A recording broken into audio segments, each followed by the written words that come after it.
and with it the course of their families' lives. Madam President, that's what America is, and that's what we ought to be working to achieve. Thank you, Madam President, and I yield the floor. Senator from Colorado. Madam President, I'm here on the floor of our United States Senate this morning to once again highlight our nation's clean energy future and the importance of extending.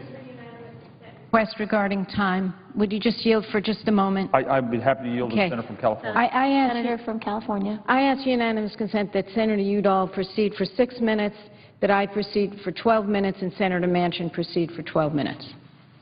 Is there an objection? Without objection. Madam President, Senator from Colorado. Again, I'm here on the floor this morning, as I have been for a succession of morning speeches, to talk about the importance of extending the production tax credit for wind power. And if you look at our great country, in every corner, the production tax credit has resulted in good-paying jobs for Americans, and jobs that I might add that can't be exported overseas. And I've taken a tour of the country, and this morning I want to highlight the great state, the beautiful state of South Carolina. South Carolina is one of the few states that does not have installed onshore wind power, but that hasn't stopped South Carolina from attracting literally dozens of manufacturers that support 1,000 good-paying wind energy jobs across the state. And as you look at this chart of the state of South Carolina, you can see the green circles acknowledge the manufacturing facilities that build components for wind turbines. And nearly every component in a wind turbine is built in South Carolina. I want to highlight in Greenville, up here in the northwestern part of South Carolina, GE has a facility there, and they design the 1.5 megawatt wind turbine that's a hallmark of GE, and that facility supports more than a dozen suppliers and hundreds of jobs across the state. But, Madam President, one of the most exciting things outside of the manufacturing that's going on in South Carolina is the massive investment that's been made in innovation. In 2009, Clemson University won a $45 million grant from the American Recovery and Reinvestment Act and the Department of Energy for the construction of a brand new facility that will be the largest wind turbine testing facility in the world. And in that facility, they will test cutting-edge drivetrain technologies for the next generation of wind turbines. Now, South Carolina then doubled down on that support of wind innovation.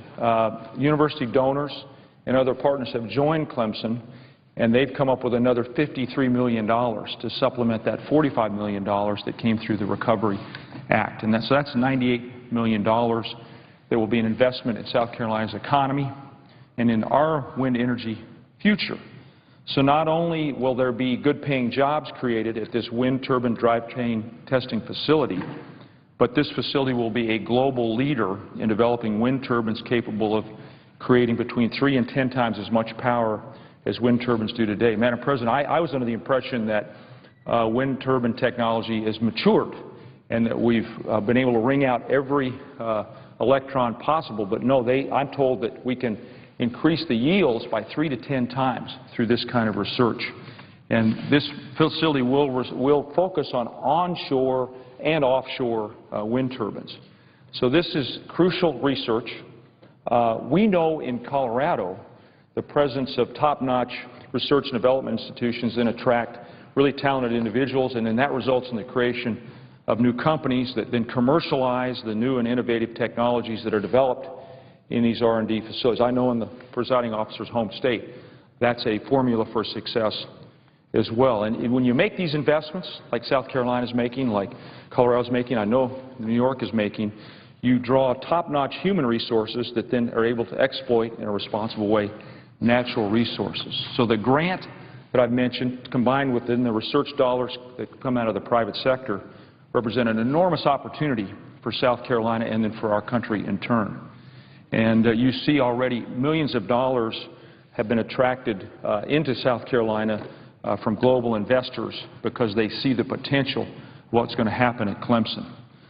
But, Madam President, this is the point I want to make. If we don't extend the wind tax credit, the PTC, then these wind manufacturers may not have the wherewithal, frankly, to team up with Clemson to commercialize the new technologies that will be developed in South Carolina, and then the jobs that follow won't be created. That just doesn't make sense. South Carolina and Clemson are going to be global leaders in the development of these new technologies. And the question is, where will these new turbines be built? And I know for one that the Chinese would be really happy to step in and take away our manufacturing jobs. But if we get our act together, if we extend the PTC, then these wind turbines will be built here in America. They'll be built in South Carolina. They will be built in Colorado. They'll be built in Pennsylvania. They're going to be built all over our country, in every corner, literally. But if we let the PTC expire, we'll risk shipping this industry and our good-paying jobs overseas. Coloradans keep telling me, I know it in your home state, there's no reason to outsource these jobs. There's no reason to outsource energy production, and there's no reason to handicap a growing industry that's helped make us and our country more energy independent. Let's pass an extension of the PTC today. Let's create jobs today. Let's build this clean energy economy. Let's pursue an all-of-the-above strategy. Let's do it here in the United States, and let's do it now. Madam President, thank you for your attention. Thank you for your interest. I yield the floor. Senator from California. Madam President, was there any time remaining on Senator Udall's? It was 6 minutes. All right. Madam President, I rise today to talk a little bit about health care and what it would mean if the Republicans get their way and take away so many benefits from millions of people. But before I do, I want to respond to Senator Hutchinson's remarks on taxes. President Obama has called on us to pass a tax cut for 98% of the American people. That would be the millionaires, not the millionaires, but the middle class. Not the billionaires, but the middle class. 98%. He said anyone earning up to $250,000 gets a tax break. As a matter of fact, he said all income over $250,000 will get a tax cut. Only income over $250,000 would go back to the tax rates of Bill Clinton. Now, let me remind everyone that in those years, we had 23 million new jobs created and a balanced budget. And we never had more millionaires created in one period of time as we did then, because it was a fair tax system. President Obama has asked us to give a tax break to everyone on the first $250,000 of their income, and after that to go back to the rates under Bill Clinton. That includes 97% of small business owners. Madam President, when you hear the Republicans get up and say, Democrats want to hurt small businesses, Democrats want to hurt the job creators, our position is that 97% of small business owners, we agree with the President, should get a tax break. But if you earn over that $250,000, which is a few percent, pay the fair share that we paid during the fabulous economic growth period when Bill Clinton was the President. Why do we feel it's important that we say 98% and not 100% of taxpayers? Because we have a deficit issue.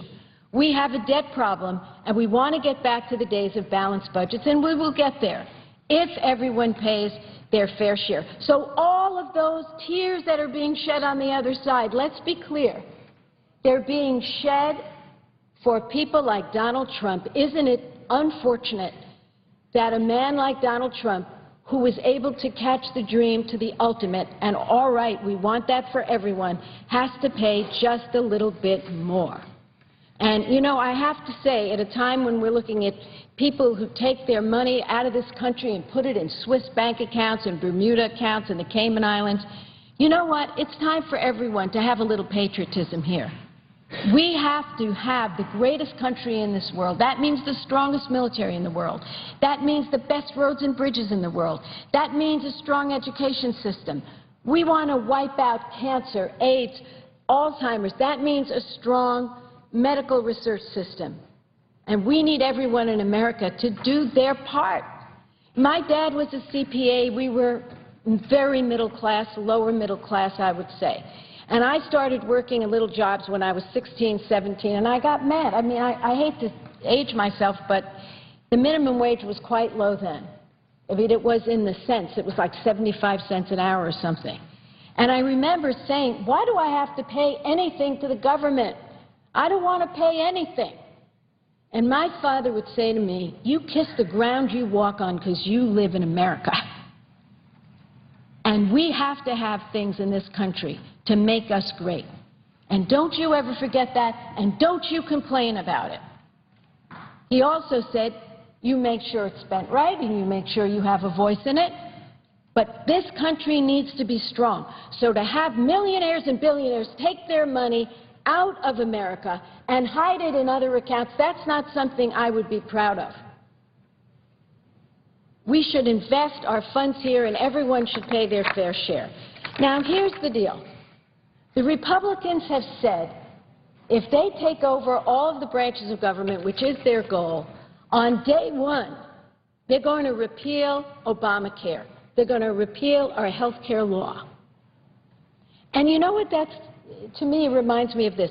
If I were to say to you, Madam Chairman, meet me on the corner at 6 o'clock tonight, and I'm going to punch you in the nose, hit you over the head, and leave you there, you might rethink meeting me. You might say, you know, Barbara, you know, that's not something to look forward to. Well, let me say this to millions of Americans who are already receiving the benefits of Obamacare, and I'll lay those out. You are about to be hit over the head and punched in the nose, and if you get the Republicans taking over this whole Washington, D.C., which is their goal. Take over the Senate, take over the presidency, and keep the House. Now, let me tell you why I say this. Here are the benefits that are in jeopardy. Not in jeopardy from repeal. They'll be repealed. Free preventive services have already begun. Cancer screenings, immunizations for those people who have private insurance. 54 million people are going to be punched in the nose and hit in the head if the Republicans take over and they repeal health care. On day one, they're trying to do it today over in the House for the 31st time. Prescription drug discounts for seniors who are in the donut hole. 5.2 million seniors have already saved $3.7 billion.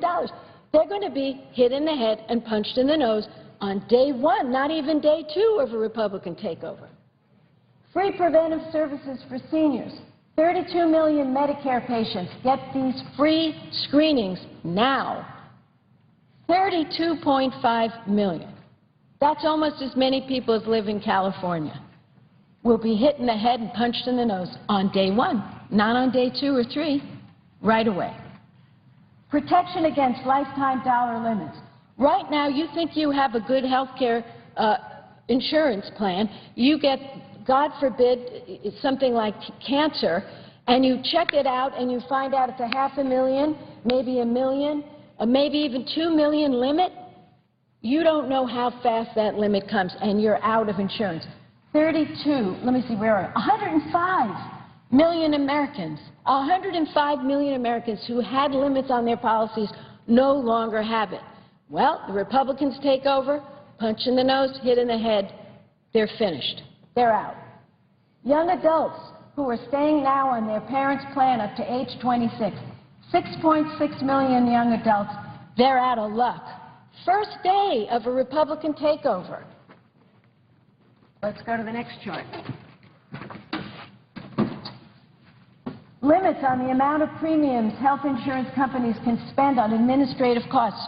Right now, 12 million Americans plus are going to receive back a total of $1 billion in rebates because under our law, Obamacare, the insurance companies have to spend the money on you, 80%, not on their own perks, not on their bonuses, and they're going to get checks in the mail.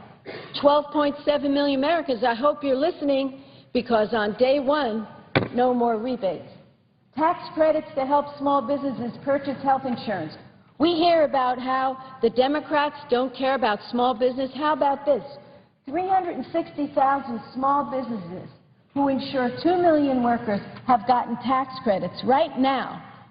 Right now. So you hear the crocodile tears over there, yet they want to repeal a tax break that is helping 360,000 small businesses.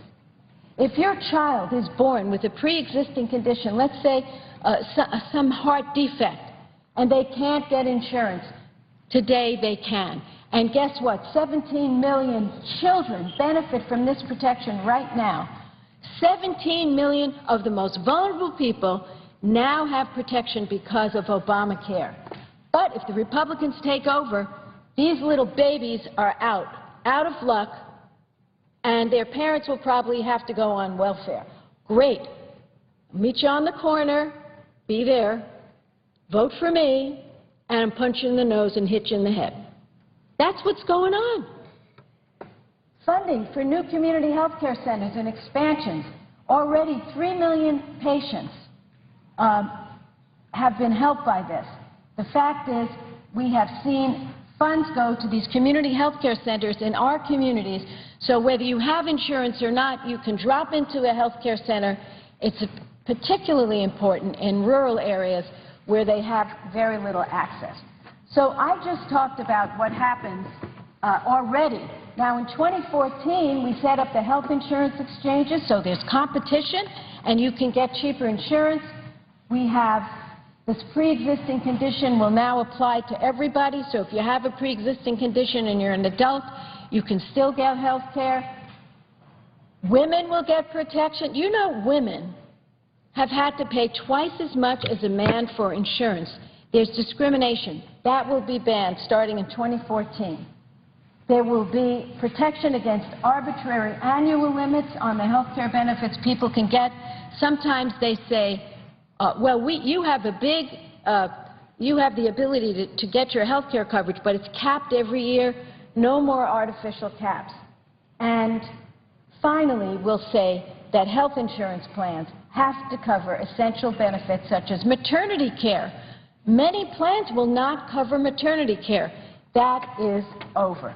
So then people say, well, how is this reform paid for?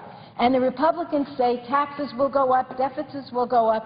The CBO has told us, actually, this is a reducer of the deficit by tens of billions of dollars. Matter of fact, reduces the deficit by $127 billion over the next 10 years. Now, why is it? Why is it that this Obamacare saves money? It's because we invest in prevention.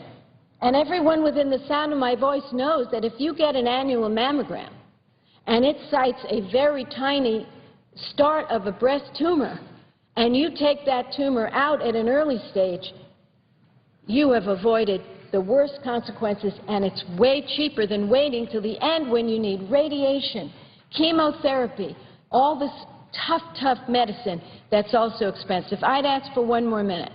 Without objection. Now, how else do we pay for this? We cut out waste and fraud from Medicare. We say to the health care industry, you're going to make a lot more money, you've got to pay a little more, and they are. And the free riders. We finally say to those people who say, I'll never get sick, and if I do, I'll get free health care, you know, at the emergency room. We finally say to them, like they did in Massachusetts, we finally say to them, those days are over. If you can afford it, you need to get a basic policy. By the way, it's a tiny percent of the people. It's 1.4 million people. I think it's less than 1% of the people will have to get insurance because the rest of us are paying $1,000 a year to cover these people. So no more free rides. We all work together. Madam President, I'll close with this. Watch out in this election who you vote for. If somebody tells you they're going to repeal health care, they have no plan. All these benefits go out the window. All this deficit cutting goes out the window. The Supreme Court said it was constitutional, and it is. And I just want to make the point. Don't vote for people who will punch you in the nose, hit you in the head, and walk away from you. And I think the choice is between those who will lift you up and make life better for you and your family and those who would go back to a system that was so harmful for our families. Thank you very much, Madam President. I yield the floor. Madam President. Senator from West Virginia. Thank you. Madam President, I rise this morning to address a situation that is very hard for me to believe, and I'm sure many of my colleagues, and maybe yourself also. It makes no sense to the people of our great state of West Virginia. And for nearly 2 weeks, hundreds of thousands of West Virginians have been deprived of basic necessities like water and electricity because of massive storms, not just West Virginia, but up and down the East Coast. At the peak of the outage, FEMA estimates that 688,000 West Virginians didn't have power. Now, that's a third of our state. 1/3 of our state was completely knocked out. And hundreds of thousands of people had to throw away all of their food in the refrigerator and the freezers because of the lack of electricity. Our National Guard and first responders did a superb job of keeping people safe. But this country learned just how vulnerable and inadequate our infrastructure is and how much we really have come to depend on it. Up and down the East Coast, our electrical grid was crippled by this storm because there is no backup plan, none whatsoever, that would keep the vital necessities of life running during these horrific storms. The fact is, we have to invest in our nation's infrastructure. We all talk about it, but still very little is being done. Power outages cost this country between $79 and $164 billion every year. That's because on top of powering our hospitals, our nursing homes, and our schools, reliable energy underpins our economy and keeps Americans at work. I know there are other needs around the world, but seeing firsthand how vulnerable our system is, I was so surprised, and you might be also, Madam President. I was disappointed, too, to hear yesterday that the U.S. Army Corps of Engineers is making a massive investment in power infrastructure in another country by awarding a $94 million contract to provide reliable power in Afghanistan. So I thought, how could I explain this back home? We're providing reliable power to the Afghans when nearly 200,000 West Virginians spent an entire week without electricity. We lost all of our food, suffered through nearly 100 degrees heat during this period of time, when our country is losing tens and hundreds of billions of dollars because of power outages all over the East Coast. As of 6 p.m. yesterday, this is more than 12 days after the storm, we still have over 30,000 people without electricity. Madam President, I cannot count the number of times I've come to this floor in the Senate chamber to say it is time to start rebuilding America and not Afghanistan. But in all my time in the Senate, I have not seen a starker example of misplaced priorities. It is wrong to invest in reliable power for the Afghan people when tens of thousands of not just West Virginians, but Americans all over this country have been without power for nearly 2 weeks because our infrastructure is so vulnerable. In fact, in our state, too many people still don't have reliable water. When power goes out, the water systems can't purify the water. In McDowell County, in our southern coal fields, FEMA expects that it will be another 2 to 3 weeks before the water service is restored to the customers in the Norfolk Public Service District. Let me repeat that, another 2 to 3 weeks without water, the basic necessity of life. That will be a full month after the storm without one of life's basic necessities. Something is truly out of balance. It's been almost 2 weeks since a storm of unprecedented strength hit our state. How can I look the people of my great state of West Virginia in the eye when our infrastructure is so poor that they don't have reliable power or water, but still tell them that we're investing in transmission lines to provide reliable power to Afghanistan? It just doesn't make sense. According to the Congressional Research Service, American taxpayers have already spent more than $89 billion on infrastructure projects in Afghanistan, including the cost of reconstruction assistance, diplomatic security, and activities by non-Department of Defense agencies. This is in addition to the $551 billion that we have spent on military operations. And that doesn't even begin to address Iraq, where we've spent at least $5 billion on electrical systems and $61 billion on infrastructure projects, according to the Special Inspector General for Iraq Reconstruction. And still, when you take a closer look at the project that was announced yesterday, the facts are even more disturbing.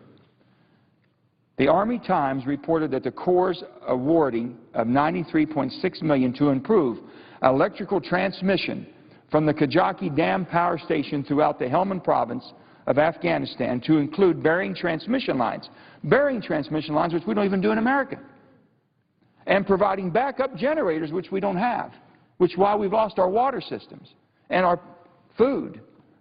But believe it or not, the people of the United States, we already paid to build the Kajaki Dam powerhouse in the 70s.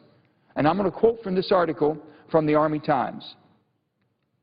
Because the entire electrical system has largely been neglected due to decades of war, Afghan and U.S. agencies are partnering to increase power generation and distribution to solve the severe lack of electricity in the region. Trust me, in West Virginia we can understand the severe lack of power.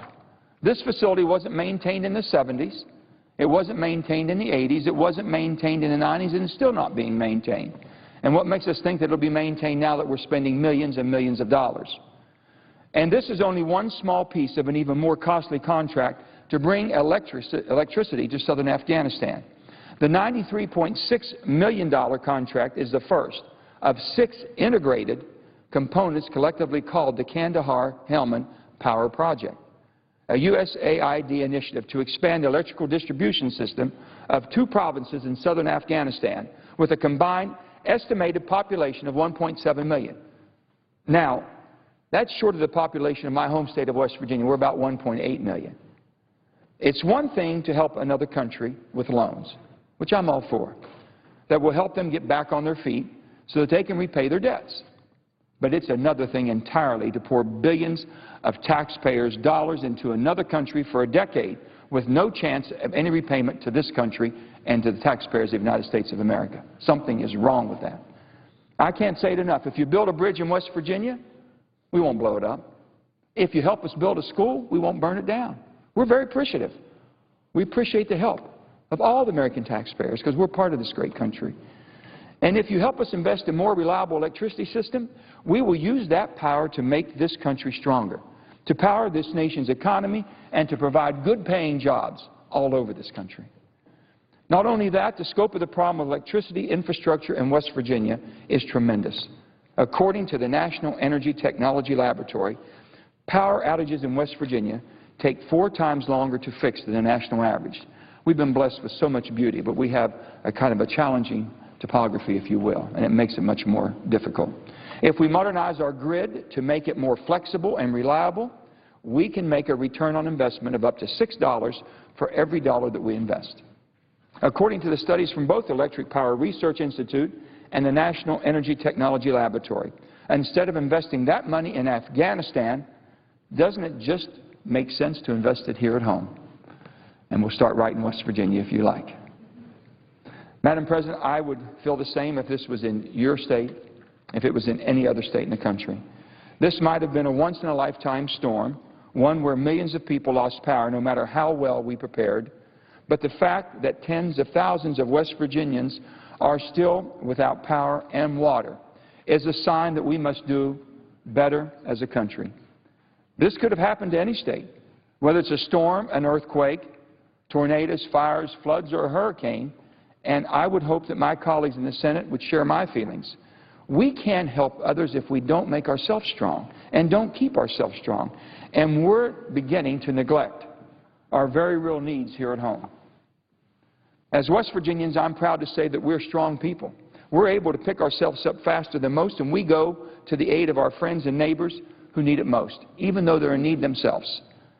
But when you go to a filling station and the sign says, cash only, then you find out that the banks are closed because all the power's down, the ATM's out. We're changing and transforming our whole monetary system, but there's no backup plan. What do? We have a problem. We truly have a problem, but I know we can fix it because we're Americans. That's why it's time to rebuild America and our infrastructure, not Afghanistan or other places of the world. Let's make ourselves strong again so that we really can help people. I want to thank you, Madam President. I yield the floor.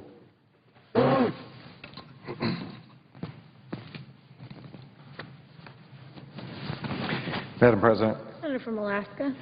Thank you very much. And first, before I make my comments, I wanted to talk about the Small Business Jobs Relief Act, but I wanted to, my friend from West Virginia, I know they're struggling under incredible issues, not even before the storm that occurred and the efforts that he's doing to build infrastructure, and his statements are right on the mark.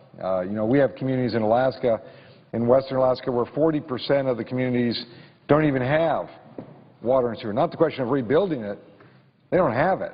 So I recognize the Senator and his great work for what he's doing in West Virginia, making it a better place, but his points are well thought today and right to the mark about what we need to be doing to rebuild this country. And the good part of all that is it's about American jobs, American workers, building those water and sewer lines and putting those transmission lines back up. May they be above or below the ground. So, again, I want to just commend the Senator for his work in West Virginia. Madam President, I come down to talk about the small business jobs and tax relief act, and I come from the small business world. I know people come down on the floor here and on the other side, and they talk about being from the small business world, and I always like to look and see what that really means. And it's always amazing to me, when you're from the small business world, here's what it really is about. It's not working for some corporation, having a nice title, not really worrying about if you can make it from day to day or worrying about a payroll, or at the end of the day, if the business isn't good, you don't get a check. That's how it works in the small business world. And so when I hear people come down and talk about small business, it surprises me, to be very frank with you, the lack of understanding, the lack of knowledge that they have about the small business world. I've been in it from the age of 14. My wife has grown a business from serving and selling smoked salmon on a street corner to now a couple retail stores and doing very well, but has struggled just like everyone else, had to deal with the bureaucracy, had to figure out how to raise the capital, put retirement money on the table, maximize her credit cards, do everything possible to take her dream and make it a reality, just as I've done for all my years in the small business world. So I come here not just as a U.S. Senator from Alaska representing Alaskans and small businesses, but also someone who has lived it, worked it, understands it.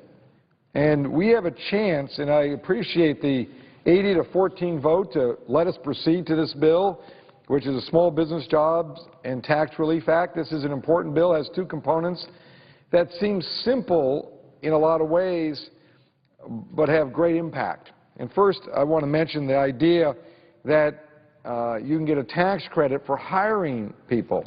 Now, some say, well, small businesses won't use a tax credit just to hire people, and I maybe agree to a certain extent on that, but why is this important? If you're a small business person and you're going to increase your payroll, maybe you're giving raises or bonuses and so forth, or you're going to hire part-time or full-time people, if you hire those people, and just a clear example is if your payroll is $200,000 and your payroll goes up by $20,000 to $220,000, you'll get a tax credit of 10%, which is $2,000. Now, what will that small business person do with that $2,000?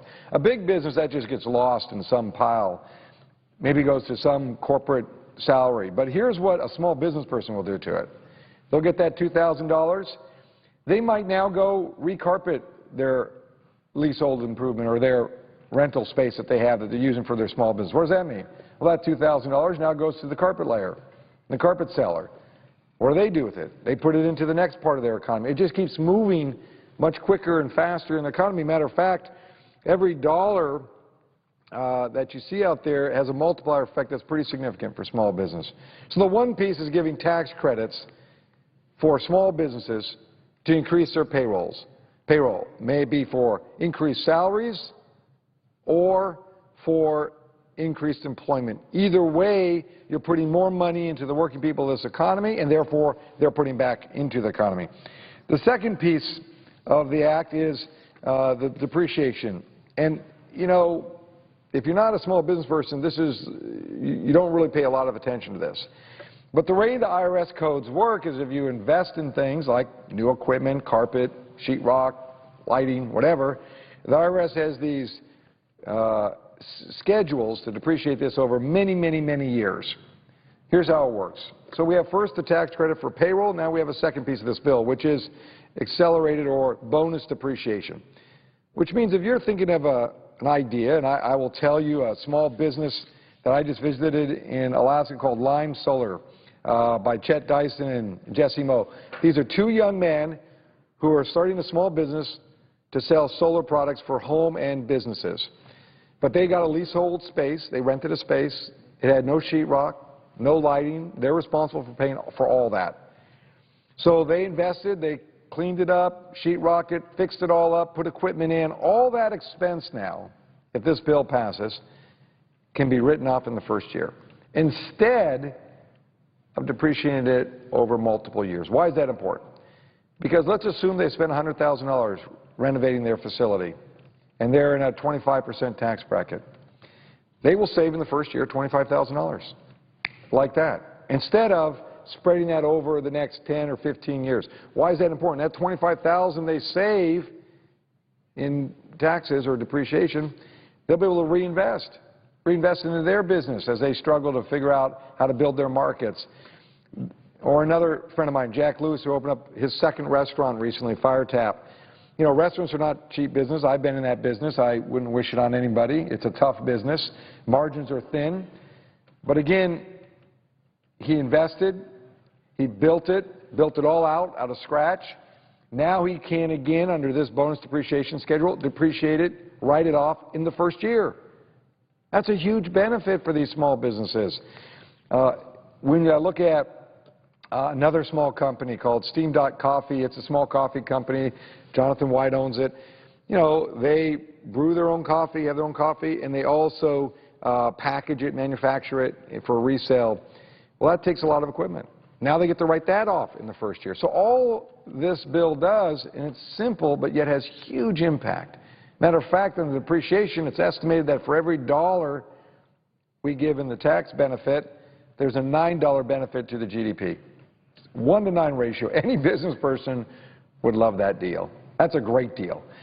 So this bill, I hope, our colleagues, they've shown by 80-14, this is a great bipartisan effort. I hope they now move to the next stage, and maybe we'll have some amendments or work through it. But let's do it for the small business community of this country, for the state that I live in, for every state. The state in New York is piled with small business. When you go through New York City, every inch of the street is a small business person. That's what drives this economy. That's what makes this economy happen, and that's where we need to put our investment. And I know, I'll end on this note, I know we'll have, you know, some pro forma votes, as I call them, show and tell. We'll have a vote on this 20% deduction or tax rate deduction that is being proposed by the House, and sounds good, but there's no guarantee that's going to go back into the economy. Matter of fact, it's going to be for, you know, if you're a hedge funder, you'll get that break. If you're an attorney, you'll get that break. If you're small business, you'll get that break. But there's no guarantee that that money goes back into the economy. So if we're going to give these tax incentives, let's make sure it's working the economy and building jobs and building a future for us. So, Madam President, I just wanted to come down, speak on this bill, and encourage my colleagues to support the Small Business Jobs and Tax Relief Act, not only through the pro forma vote that we had yesterday to get it to move, but also to really pass it. We've done a great job the last few months passing a lot of legislation out of this body. Let's continue that effort and help our economy grow. Madam President, I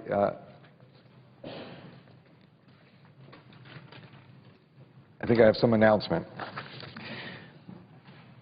Madam President, I have 4 unanimous consent requests for committees to meet during today's session of the Senate. They have the approval of the majority and minority leaders. I ask unanimous consent that these requests be agreed to and that these requests be printed to the record. Without objection.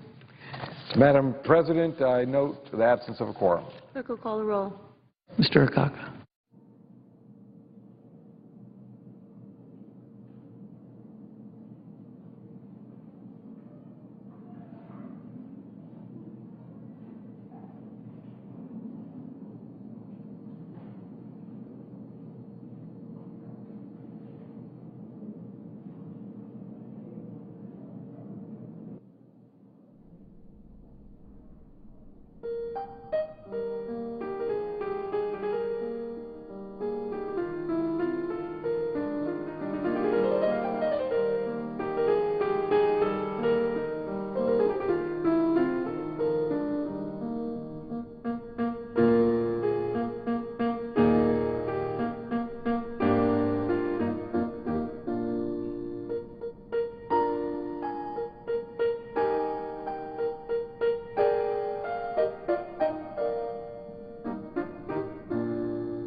from Rhode Island. Madam President, may I ask for unanimous consent that the pending quorum call be lifted? Without objection. And may I ask unanimous consent that Senator Blumenthal and I be recognized for the next 20 or so minutes to speak on the issue of cybersecurity? Without objection.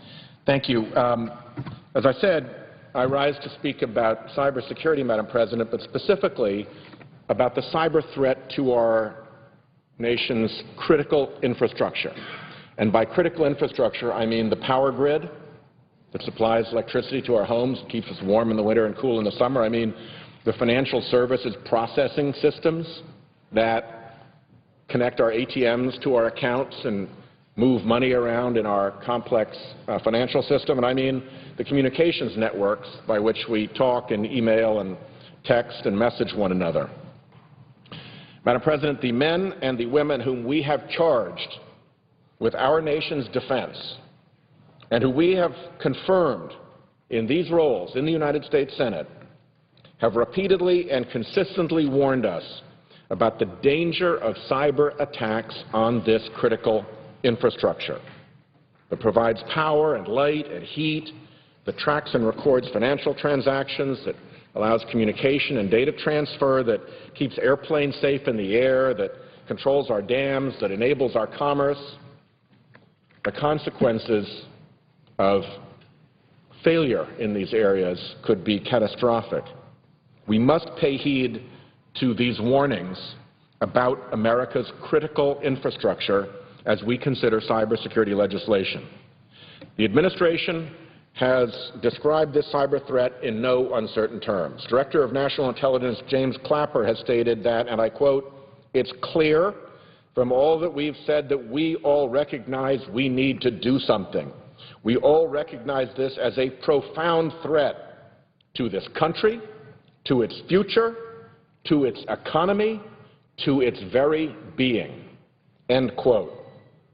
Secretary of Defense Leon Panetta has warned that the next Pearl Harbor we confront could very well be a cyber attack.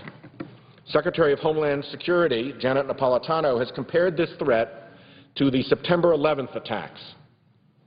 Prior to 9/11, she said, there were all kinds of information out there that a catastrophic attack was looming. The information on a cyber attack is at that same frequency and intensity and is bubbling at the same level, and we should not wait for an attack in order to do something. End quote. Attorney General Holder stressed the urgency of responding to this threat in a recent Senate Judiciary Committee hearing. He said, "This is a problem that we must address. Our nation is otherwise at risk. And to ignore this problem, to think it is going to go away, runs headlong into all the intelligence we have gathered, the facts we have been able to accrue, which show that the problem is getting worse instead of getting better. There are more countries that are becoming more adept at the use of these tools. There are groups that are becoming more adept at the use of these tools, and the harm that they want to do to the United States and to our infrastructure through these means is extremely real." End quote. Chairman of the Joint Chiefs of Staff, Martin Dempsey, has warned that, quote, "a cyber attack could stop society in its tracks." NSA Director and U.S. Cyber Commander General Keith Alexander, a four-star general, has stated that, quote, "we see this as something absolutely vital to the future of our country. Cybersecurity for government and critical infrastructure is key to the security of this nation." A recent report from the Department of Homeland Security found that companies that operate critical infrastructure have reported a sharp rise in cybersecurity incidents over the past 3 years. Companies reported 198 cyber incidents in 2011, up from 41 incidents in 2010 and just 9 in 2009. This may reflect that the private sector is just now beginning to catch on. It is unfortunate but true that the private sector cannot be counted on to respond to this growing challenge on its own. As Deputy Secretary of Defense Ashton Carter has explained, and I quote again, "There's a market failure at work here. Companies just aren't willing to admit vulnerability to themselves or publicly to shareholders in such a way as to support the necessary investments or lead their peers down a certain path of investment and all that would follow. These were administration warnings, but the concerns are bipartisan. A wide range of national security experts from previous Republican administrations have echoed this alarm. Former Director of National Intelligence and NSA Director Admiral Mike McConnell has said, and I quote, "The United States is fighting a cyber war today and we are losing. It is that simple." He explained, "As the most wired nation on earth, we offer the most targets of significance, yet our cyber defenses are woefully lacking. The stakes are enormous. To the extent that the sprawling U.S. economy inhabits a common physical space, it is in our communications networks. If an enemy disrupted our financial and accounting transactions, our equities and bond markets, or our retail commerce, or created confusion about the legitimacy of those transactions, chaos would result. Our power grids, air and ground transportation, telecommunications, and water filtration systems are in jeopardy as well." That ends the quote from Admiral McConnell. Admiral McConnell also made a comparison to threats from the past. The cyber war, he said, mirrors the nuclear challenge in terms of the potential economic and psychological effects.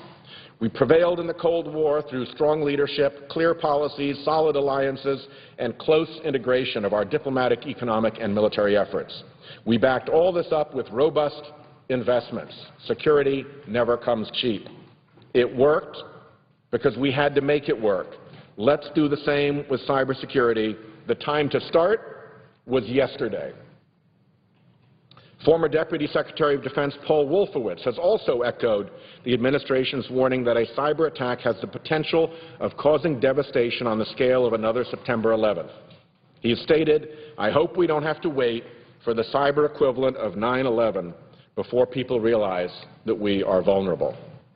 Former Assistant Secretary for Policy at the Department of Homeland Security, Stuart Baker, has compared the threat to the catastrophic effects of Hurricane Katrina. "We must begin now to protect our critical infrastructure from attack. And so far, we have done little," Baker said. "We are all living in a digital New Orleans. No one really wants to spend the money reinforcing the levees, but the alternative is worse, and it is bearing down on us at speed." Former NSA Director and CIA Director Michael Hayden has said, quote, "We have entered into a new phase of conflict in which we use a cyber weapon to create physical destruction, and in this case, physical destruction in someone else's critical infrastructure." Former Republican officials have also noted the cybersecurity gap in the private sector due to this market failure. The marketplace, former Secretary of Homeland Security Chertoff has said, is likely to fail in allocating the correct amount of investment to manage risk across the breadth of the networks on which our society relies. The following examples are emblematic of the market failure that both Democratic and Republican national security officials have identified in this cybersecurity area for critical infrastructure. When the FBI-led National Cyber Investigative Joint Task Force informs an American corporation that it has been hacked, 9 times out of 10, that American corporation had no idea.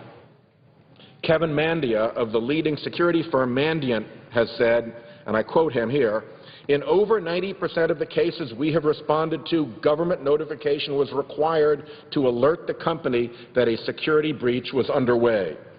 In our last 50 incidents," he said, 48 of the victim companies learned they were breached from the Federal Bureau of Investigation, the Department of Defense, or some other third party. In Operation Aurora, the cyber attack which targeted numerous companies, most prominently Google, only 3 out of the approximately 300 companies attacked were aware that they had been attacked before they were contacted by the government. We cannot count on the private sector to defend itself against a threat about which it is so unaware. An advanced persistent intrusion of the U.S. Chamber of Commerce's systems also went undetected until the Chamber received help from the government. The Wall Street Journal reported that a group of hackers in China breached the computer defenses of the U.S. Chamber, gained access to everything stored in its systems, including information about its 3 million members, and remained on the network for at least 6 months and possibly more than a year. The Chamber only learned of the break-in, according to the article, when the FBI told the group that servers in China were stealing its information. The special expertise of our national security agencies is a consistent theme through these examples. As former Assistant Attorney General, OLC Director, and Harvard Law School Professor Jack Goldsmith has explained, the government is the only institution with the resources and the incentives to ensure that the critical infrastructure on which we all depend is secure, and we must find a way for it to meet its responsibilities. By the way, that was Goldsmith at Department of Justice in the Bush administration. This is a Republican appointee speaking. These warnings have been repeatedly communicated to us in this Senate. We cannot plead ignorance of them. A letter to Senate Majority Leader Reid and Minority Leader McConnell dated January 19, 2012, which I ask unanimous consent to put into the record at the conclusion of our remarks. Without objection. Explained the threat is only going to get worse. Inaction is not an acceptable option. This letter was signed by former Secretary of Homeland Security Michael Chertoff, former Deputy Secretary of Defense Paul Wolfowitz, former Director of National Intelligence and NSA Director Admiral Mike McConnell, former Vice Chairman of the Joint Chiefs of Staff General James Cartwright, former Defense Secretary Dr. William Perry, former Deputy Attorney General Jamie Gorelick, former Deputy Secretary of Defense William J. Lynn, and former Special Advisor to the President for Cyber Security Richard Clark. Writing again to Majority Leader Reid and Minority Leader McConnell in a letter dated June 6, 2012, which I also ask unanimous consent be added at the end of our remarks to the record. Secretary Chertoff, Admiral McConnell, Deputy Secretary Wolfowitz, General Hayden, and General Cartwright urged us to, and I quote, bring cybersecurity legislation to the floor as soon as possible. Given the time left in this legislative session and the upcoming election this fall, we are concerned that the window of opportunity to pass legislation that is, in our view, critically necessary to protect our national and economic security is quickly disappearing.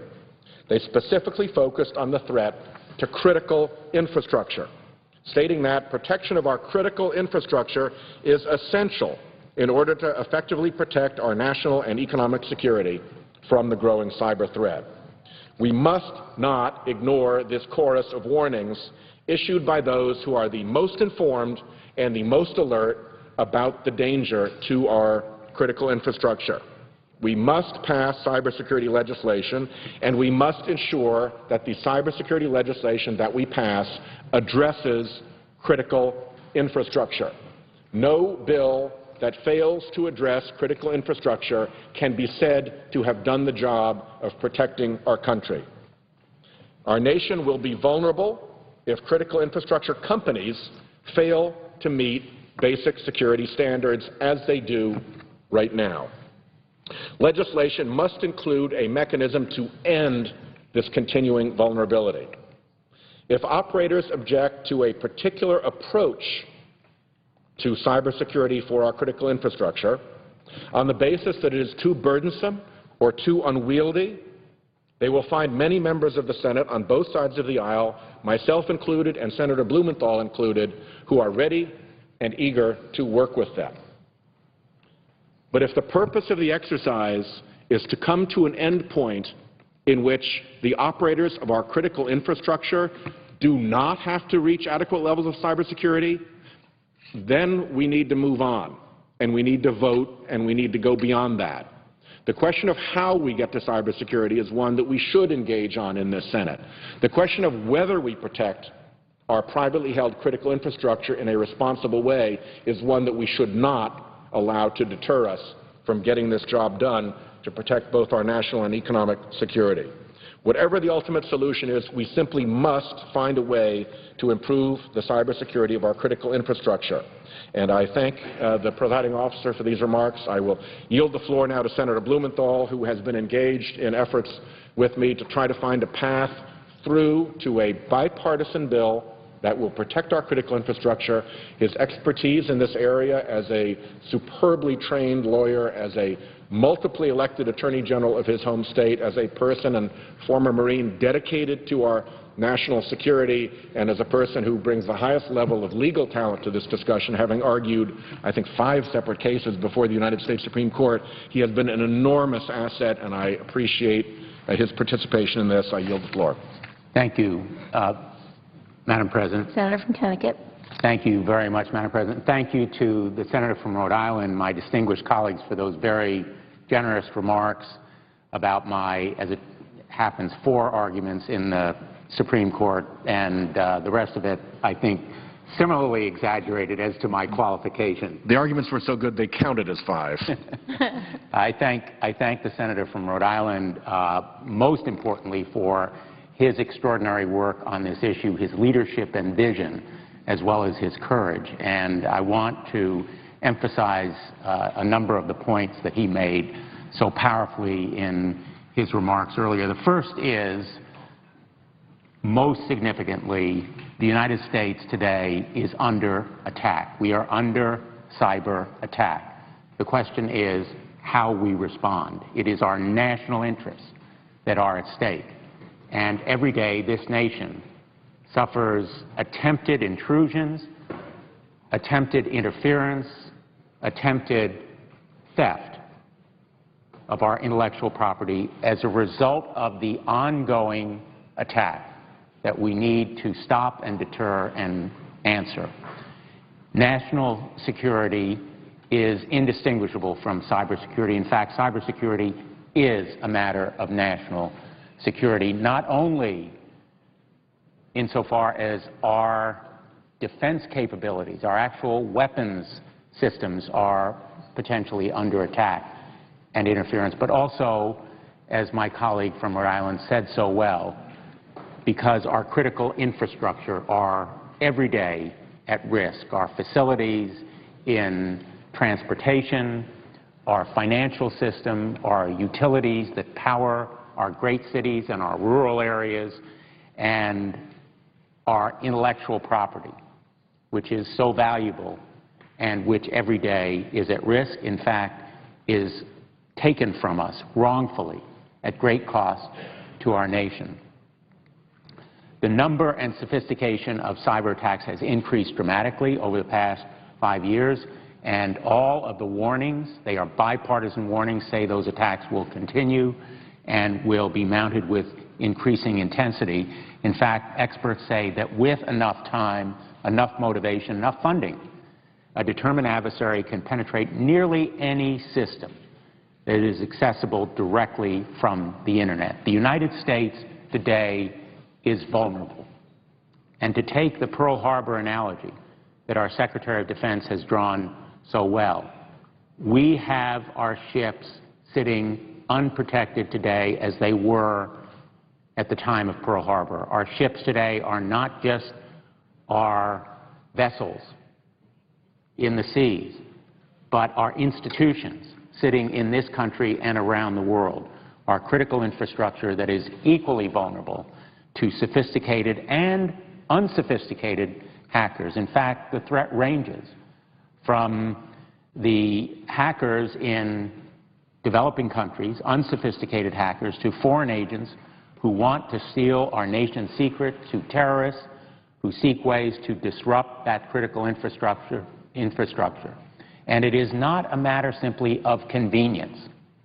We're not talking here about temporary dislocations like the loss of electricity that the capital area suffered recently, or that our states of New England suffered as a result of the recent storms last fall. We're talking about permanent, severe, lasting disruptions and dislocations of our financial and our power systems that may be caused by this interference. One international group, for example, accessed a financial company's internal computer network and stole millions of dollars in just 24 hours.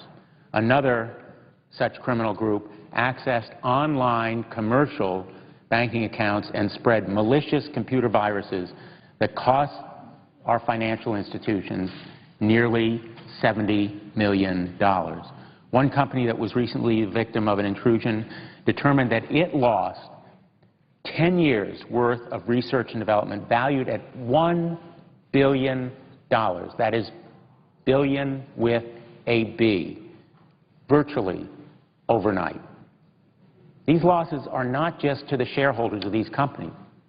They are to all of us who live in the United States, because the losses in many instances are losses of information to defense companies that produce our weapons systems, losses of property that has been developed at great cost to them and to our taxpayers. So we should all be concerned about such losses. As Sean Henry, the executive director of the FBI, has said, the cyber threat, and I'm quoting, the cyber threat is an existential one, meaning that a major cyber attack could potentially wipe out whole companies, end of quote. Those threats to our critical infrastructure, as you have heard so powerfully from my colleague from Rhode Island, are widespread and spreading. Industrial control systems that help control our pipelines, railroads, water treatment facilities, power plants are at an elevated risk today, not at some point in the future.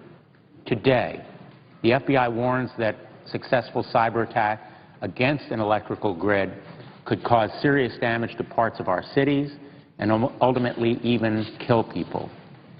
The Department of Homeland Security said last year that it has received nearly 200 reports of suspected cyber incidents, more than 4 times the number of incidents reported in 2010. In one incident, more than 100 computers at a nuclear energy firm were infected with a virus that could have been used to take complete control of that company's system.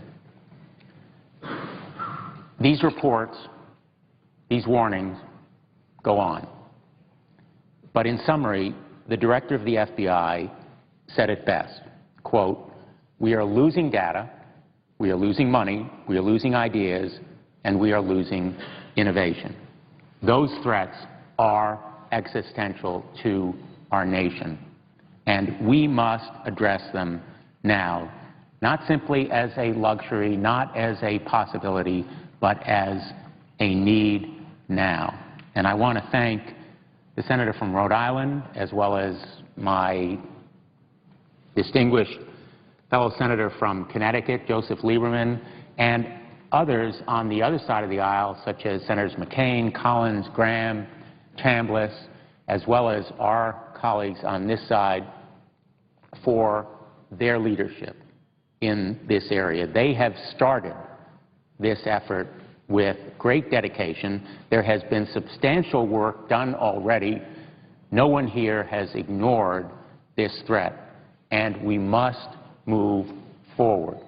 For the sake of our nation's security, our cybersecurity must be addressed as soon as possible. Cybersecurity is not an issue that we can wait to address until we see the results of failure. The consequences of a debilitating attack would be catastrophic to our nation. And I hope that we can continue to build the consensus that the senator from Rhode Island has been working to do, and others of our colleagues equally so that we can come together, as he said, not whether, but how, and do it in a bipartisan way that this issue has elicited. Very commendably, very impressively, colleagues from both sides of the aisle have been working on this issue with dedication and diligence, and I hope that the body as a whole will match the vigor that is appropriate. And I want to again thank the senator from Rhode Island. Part of our challenge will be to elicit better agency coordination, and if the senator from Rhode Island wishes to comment further, I hope that perhaps he can respond to the question of how soon we should come together and work on this issue? Is it a problem that we can delay until the next session, or should we try to address it during the coming months of this session before we close? Madam President, Senator from Rhode Island. I'd be delighted to respond to the senator from Connecticut in two ways. The